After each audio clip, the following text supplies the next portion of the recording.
She was not a jet-setter like her sister.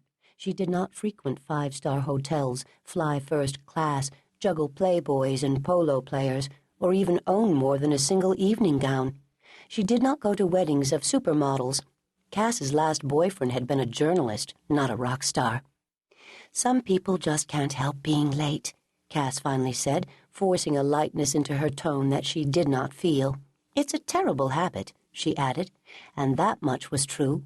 Cass knew that Tracey did not mean to keep people waiting. It just happened. It was less about self-absorption than it was about disorganization and time management.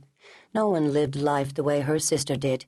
Still, Cass had been filled with a growing sense of dread all that day. The evening, or her sister's visit, was going to be a disaster.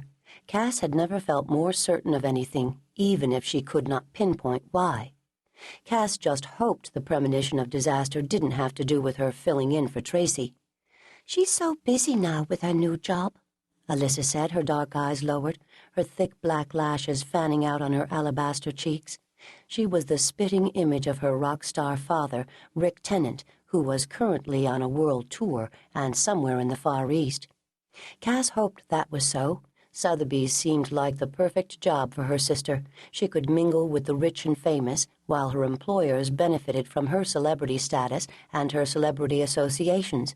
Since her marriage, and even more so since her divorce, Tracey had been a fixture on the society pages of major magazines. Tracey's marriage to Rick had been over in less than 3 years.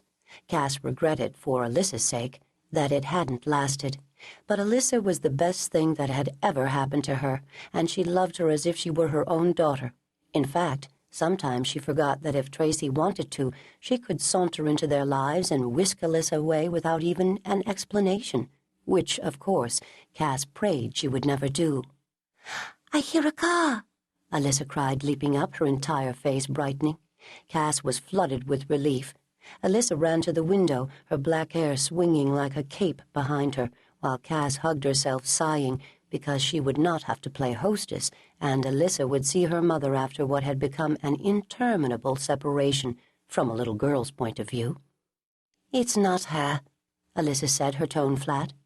Cass stood, her heart sinking, eyes wide. "What? Where was Tracey?" Alyssa seemed on the verge of tears. Cass took one look at her pinched white face, and she reached for her hand. "She's running late. Should we take a walk? It might help pass the time," Cass said. "I'd rather wait here. I don't want to miss her," Alyssa said with a stubborn tilt to her chin. Before Cass could suggest another diversion, there was a soft knock on the door, and Aunt Catherine appeared, holding a silver tray in her hands. Her gaze instantly connected with Cass's before she entered the room and smiled at Alyssa. "Scones and tea, my dear. You must be famished, Alyssa. You haven't had a bite to eat all day." Alyssa folded her arms tightly across her chest. "Why does she have to be so late? Doesn't she miss me, too?" Catherine slowly set the tray down on the Chippendale table in front of another set of windows, one graced by 2 pink velvet chairs. Although 70, Cass's aunt was a tall, statuesque woman who looked no older than 50. Her reddish hair was shoulder-length and worn in a chignon, and she remained extremely handsome, a perpetual light in her blue eyes. Even clad simply in gray trousers, a white blouse, and a darker cardigan, she had the carriage of a very noble, self-assured, and self-sufficient woman. Cass admired her greatly for her character, her generosity, and the many good deeds she had dedicated her life to. "Of course she does.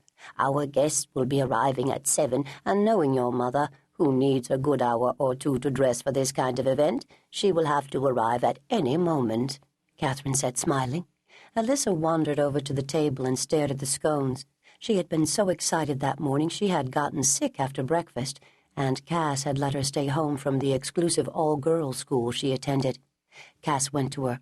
"Of course she misses you, sweetie. She's your mother. No one is more special to her, believe me. But working for Sotheby's can't be easy. They send her all over the world. I think she was in Madrid just a few days ago. Your mom is probably very tired, sweetie, and really nervous about tonight." Alyssa looked her right in the eye. "She was in Vogue again, with a new man. Does she have another boyfriend?" Cass blinked. She'd obviously missed that last